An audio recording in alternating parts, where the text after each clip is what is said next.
जय हिंद साथियों, कैसे हैं आप सभी। मैं परमेन कुमार आपके अपने प्यारे परिवार मार्गदर्शन इंस्टीट्यूट में हार्दिक स्वागत करता हूं। साथियों, हम सभी लोग सिंध नदी अपवाह तंत्र पढ़ रहे हैं। इसके पीछे पिछली क्लास में हम लोगों ने सिंध नदी के बारे में पढ़ा था और आज भी उसी के आगे हम लोग पढ़ रहे हैं। देखिए, हमने बताया था जो सिंध नदी तंत्र है, सिंध नदी तंत्र की बात हम करते हैं तो हमने बताया था इसकी 5 बाएं तट की सहायक नदियां थी, जिसका क्रम झेलम, चिनाब, रावी, ब्यास, सतलज। हमने बताया था जो ब्यास नदी है ये सतलज की सहायक नदी है और ये पंजाब के निकट कपूरथला में आकर सतलज में मिल जाती है। वही हमने बात किया था जो सिंध नदी है, सिंध नदी गिलगिट के समीप, कहाँ, लद्दाख में गिलगिट के समीप एक गार्ज का निर्माण करती है जिसे हम सिंध गार्ज कहते हैं। वही दूसरी तरफ हम बात करते हैं जो ब्रह्मपुत्र नदी है, अरुणाचल प्रदेश में नामचा बरवा पर्वत जो कि हिमालय के सबसे पूर्वी चोटी है, वहां पर दिहंग गार्ज का निर्माण करती है। और हमने बताया था जो सतलज नदी है, सतलज नदी सिपकिला गार्ज का निर्माण हिमाचल प्रदेश में करती है। हमने बताया था कि जो सिंध और सतलज नदी है ये 3 देशों में बहती है, चीन, भारत और पाकिस्तान। हमने बताया था जो सिंध नदी है, सिंध नदी का अपवाह तंत्र, और उसके साथ साथ हमने बताया था इसका उद्गम कहाँ है। सिंध नदी का उद्गम कहाँ है? सिंध नदी का उद्गम कहाँ है? कैलाश पर्वत श्रृंखला, मानसरोवर झील, चेमायुंगडुंग ग्लेशियर। नहीं राइट कराया गया था? हमने क्या बताया? कैलाश पर्वत श्रृंखला, हाँ, कैलाश पर्वत श्रृंखला, मानसरोवर झील, चेमायुंगडुंग ग्लेशियर, चेमायुंगडुंग ग्लेशियर। अगर बात करते हैं, कभी कभी हिमनद पूछ लेता है तो हिमनद में आएगा बोखरचू हिमनद। कौन सा हिमनद? बोखरचू हिमनद, बोखरचू हिमनद।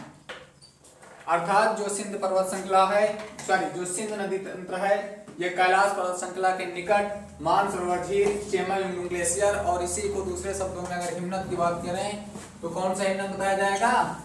बोखरचू हिमनद। कौन सा हिमनद? बोखरचू हिमनद। देखिए, जहां से सिंध नदी निकलती है, सिंध नदी कहां से निकलती है हमने बताया ना। सिंध नदी किन किन देशों में बहती है? सिंध नदी चाइना में, भारत में और पाकिस्तान में बहती है। उसके साथ साथ जहां से नदी निकलती है ना, इसे सिंगे खबक कहते हैं। इसे क्या कहते हैं? सिंगे खबक कहते हैं।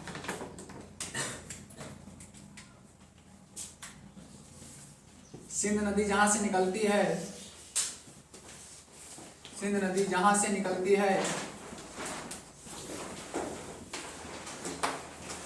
जहां से निकलती है उसे किस नाम से जानते हैं?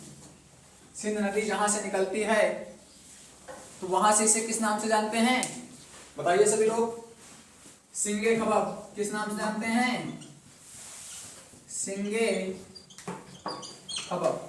अच्छा बताइए, सिंगे खबक का मतलब क्या होता है? हमने क्या बताया कि चाइना में सिंध नदी को किस नाम से जाना जाता है? सिंगे खबक। और कहीं कहीं सिंह गा की जगह हा रहता है, सिंहे खबक। सिंह मतलब शेर ना, शेर के समान मुख वाली। तो क्वेश्चन पूछा जाता है कि शेर के समान मुख वाली कौन सी नदी है? तो कौन सी नदी है? सिंध नदी। कौन सी नदी है? सिंध नदी। तो लिख लीजिए, सिंध नदी जहां से निकलती है वहां इसे सिंगे खबक नाम से जाना जाता है। सिंध नदी किन 2 पर्वत श्रृंखलाओं के बीच बहती है? लद्दाख और जास्कर।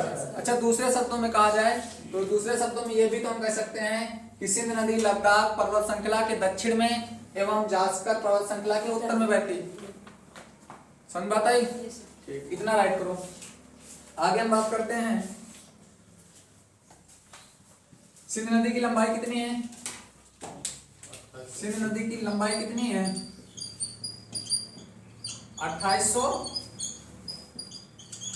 2880 किलोमीटर। सिंध नदी की लंबाई कितनी है? 2880 किलोमीटर। और विस्तार हमने बताया कि विस्तार कितने देशों में है? 3 देशों में। कौन कौन से? भारत हो गया, पाकिस्तान हो गया और चीन ना। चीन से निकलती भारत आती, भारत के बाद कहाँ चली जाती है? पाकिस्तान, और पाकिस्तान के बाद अपना जल कहाँ गिराएगी? अरब सागर में। और जो नदियां अरब सागर में अपना जल गिराती हैं वो हाँ किसका निर्माण करती हैं? एस्चुरी या ज्वारनद मुख। और जो नदियां बंगाल की खाड़ी में वो डेल्टा का निर्माण। अच्छा बताइए कि जो नदियां बंगाल की खाड़ी में जल गिराती हैं वो ज्यादा तीव्र गति से बहेंगी या जो नदियां अरब सागर में गिरती हैं वो? जो नदियां अरब सागर में गिरती हैं वो तीव्र गति से। हाँ, जो नदियां अरब सागर में गिरती हैं उनका बहाव ज्यादा तेज होगा ना। तो लिखिए विस्तार 2880 किलोमीटर। देखिए जो अक्सर सुना होगा कि भारत और पाकिस्तान के बीच कभी अगर कोई मतलब ऐसी असमंजस आती है तो नदी का जो प्रवाह है पानी को लेकर, तो पानी को लेकर इन लोगों के बीच, भारत और पाकिस्तान के बीच एक समझौता हुआ था। कब हुआ था? 1960 में। तो लिखिए सिंधु जल समझौता 1960। सिंधु जल समझौता 1960।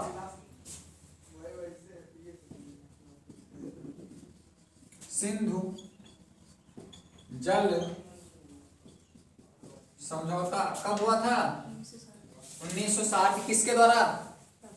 अरे भाई साहब किसके द्वारा कराया गया था? जैसे मान लीजिए दो लोगों के बीच लड़ाई, वर्ल्ड बैंक द्वारा।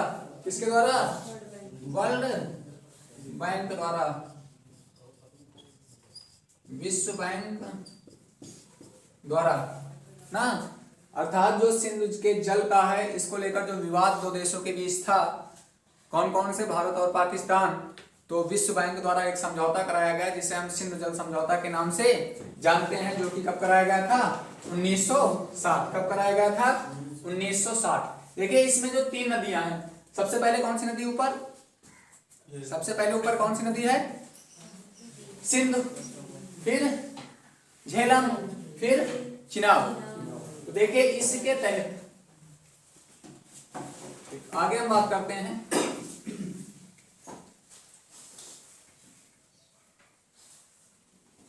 जो ये समझौता हुआ था,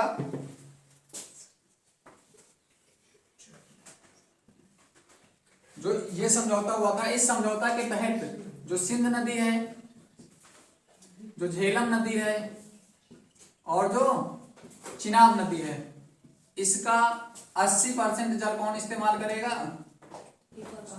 पाकिस्तान। जो ऊपर की तीन नदियां हैं इनका 80% जल कौन यूज करेगा? पाकिस्तान। और 20% जल कौन यूज करेगा? भारत। लेकिन अभी तीन नदियां हमारी बच रही ना, कौन कौन सी? रावी, व्यास, सतलज ना। रावी, व्यास और सतलज का पूरा पूरा जल कौन इस्तेमाल करेगा?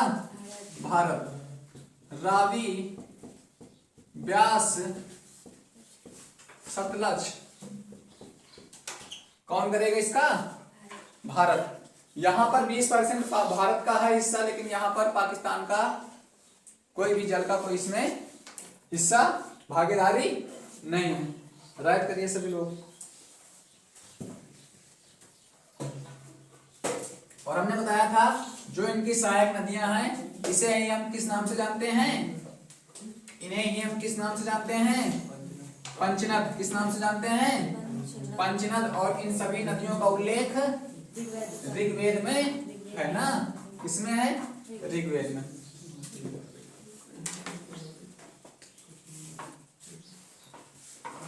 ठीक, देखिए ये सिंध नदी इधर देखिए फिगर में यहां से प्रवेश करती ना, यहां से प्रवेश करती ना। क्वेश्चन आता है सिंध नदी भारत में किस स्थान से प्रवेश करती है? तो हमने इसके पहले बताया था दमचौक। कौन सा स्थल है? दमचौक। और जहां से निकलती है उसे हम चिल्लास कहते हैं। तो सिंध नदी भारत में किस स्थल से प्रवेश करती है? दमचौक। और निकलती कहां से है? चिल्लास। तो अगला पॉइंट राइट करिए इसी को।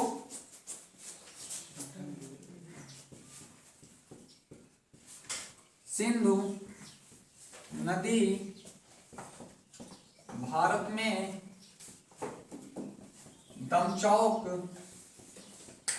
नामक स्थान से, सिंध नदी भारत में दमचौक नामक स्थान से प्रवेश करती है। प्रवेश करती। देखिए सभी लोग फिगर बनाए हो ना, जहां पर फिगर बनाया हो यहां पर लिख लीजिए क्या? दमचौक। फिगर जहां बनाए थे वहां पर राइट कर लीजिए दमचौक। जो फिगर बना है नदी वाला उसमें लिख लीजिए दमचौक। क्या राइट करोगे? दमचौक। देखिए और जहां से निकलती है, जहां से निकलती है यहां ये कौन सा स्थल है? चिल्लास। सिंध नदी भारत में दमचौक नामक स्थान से प्रवेश करती है एवं चिल्लास नामक स्थान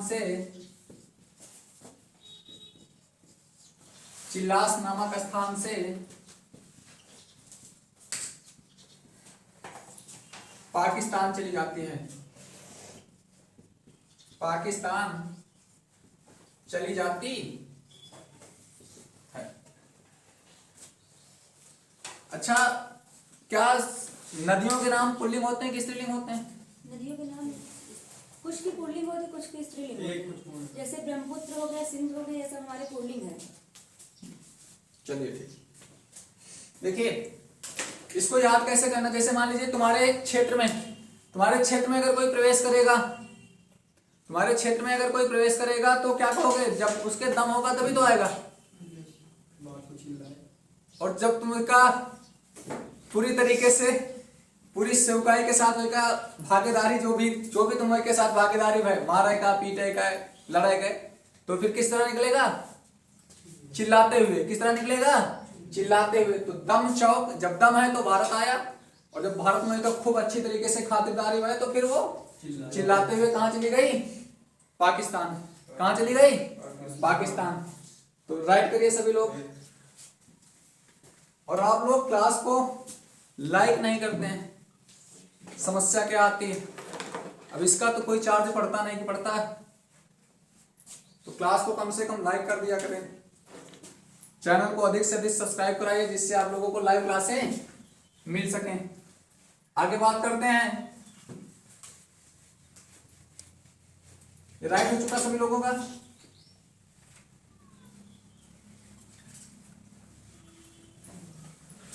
देखिए, क्वेश्चन आता है कि जो सिंध नदी है ना, सिंध नदी है, ये भारत में पहाड़ियों के बीच बहती है, किंतु एक ऐसा स्थल है जहां से ये समतल इलाके में बहती है। तो कौन सा स्थल है? देखिए, अटक। कौन सा नामक है? जगह क्या नाम है? अटक। तो राइट करिए, सिंध नदी पहाड़ियों के बीच बहती है, किंतु अटक नामक स्थल से राइट करिए, किंतु अटक नामक स्थल से ये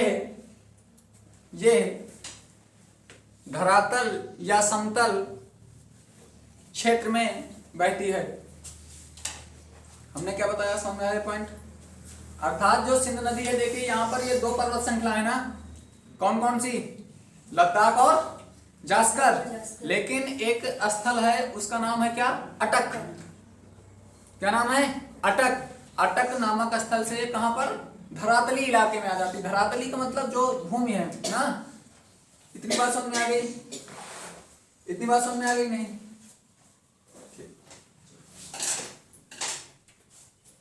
वही हम आगे बात करते हैं। राइट करिए, सिंध नदी पाकिस्तान की राष्ट्रीय नदी है। सिंध नदी पाकिस्तान की कैसी नदी है? राष्ट्रीय नदी है।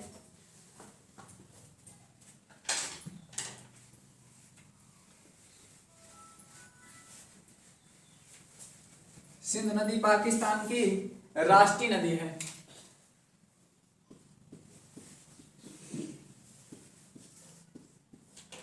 सिंध नदी पाकिस्तान की कैसी नदी है? राष्ट्रीय नदी है। और ब्रैकेट में राइट कर लीजिए,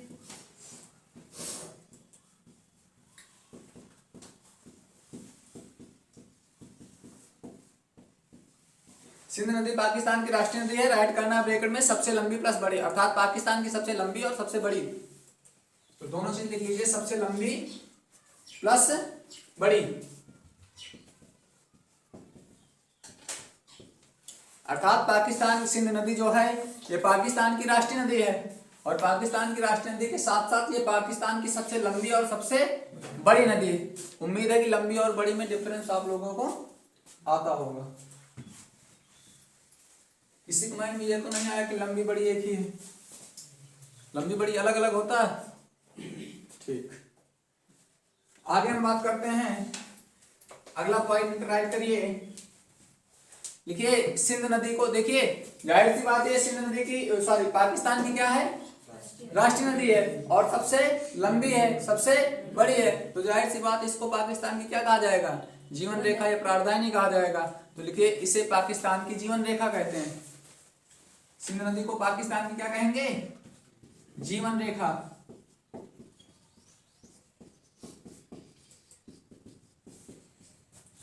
राइट करिए, सिंध नदी को पाकिस्तान की जीवन रेखा या इसी को दूसरे शब्दों में क्या कह सकते हैं, हाँ प्राणदायिनी कहते हैं। जीवन रेखा जो प्राणदायिनी कहते हैं।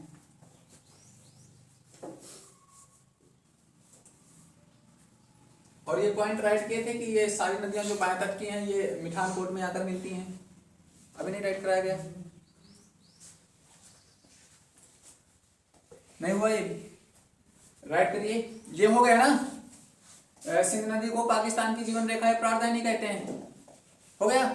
अगला पॉइंट राइट करिए, ये सिंध नदी की कौन से तट की सारी नदियां हैं, बाएं तट की हैं कि दाएं तट की, बाएं तट की ना। फार्मूला क्या बताया था, जेसीआर बस, जेसीआर बस ना, जेसीआर बस, झेलम चिनाब रावी ब्यास सतलज, झेलम चिनाब रावी ब्यास सतलज। ब्यास किसकी सहायक नदी है, सतलज की। किसकी सहायक नदी है, सतलज की। कहां पर मिलती है, कहां पर मिलती है, हरिके बैराज के पास। कहां पर, हरिके बैराज। हरिके बैराज है कहां, पंजाब में। कहां है, पंजाब में। सतलज नदी पर एक गार्ज बनता है, उसका नाम क्या है, सिपकिला गार्ज। कौन सा गार्ज, सिपकिला गार्ज। ब्रह्मपुत्र नदी पर एक गार्ज मिलता बनता है, उसका क्या नाम, दिहन गार्ज। और गिलगिट के समीप, गिलगिट के समीप सिंध नदी पर भी एक गार्ज बनता है, सिंध गार्ज ना। और ये किन पर्वत श्रृंखलाओं के बीच बहती है, लद्दाख और जास्कर।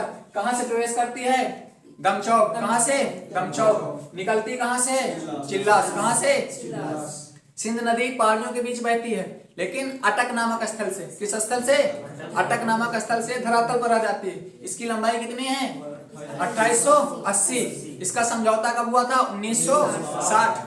किसके द्वारा हुआ था, वर्ल्ड बैंक द्वारा। किसके द्वारा, वर्ल्ड बैंक द्वारा ना। और सिंधु झेलम चिनाब का 80% जल कौन इस्तेमाल करेगा, पाकिस्तान। 20% भारत। वहीं जो नीचे की 3 नदियां हैं, रावी ब्यास सतलज, इसका पूरा जल कौन यूज करेगा, भारत। सिंध नदी पाकिस्तान की कैसी नदी है, प्राणदायिनी है, सबसे लंबी है, राष्ट्रीय नदी है। इतनी बात समझ में आई। और जब ये नदी निकलती है तो चीन में इसको किस नाम से जानते हैं, सिंगे खबब। किस नाम से जानते हैं, सिंगे खबब, अर्थात शेर के समान मुख वाली।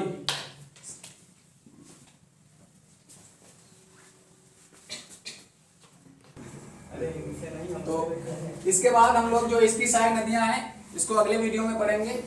कैसी लगी क्लास आप लोग कमेंट के माध्यम में जरूर बताएं। प्रॉपर नोट्स तैयार करते रहिए और जो भी आप लोगों को समस्याएं आ रही हैं आप लोग कमेंट में पूछ सकते हैं। चैनल को अधिक से अधिक सब्सक्राइब करें, क्लास को लाइक करें। जय हिंद, जय भारत।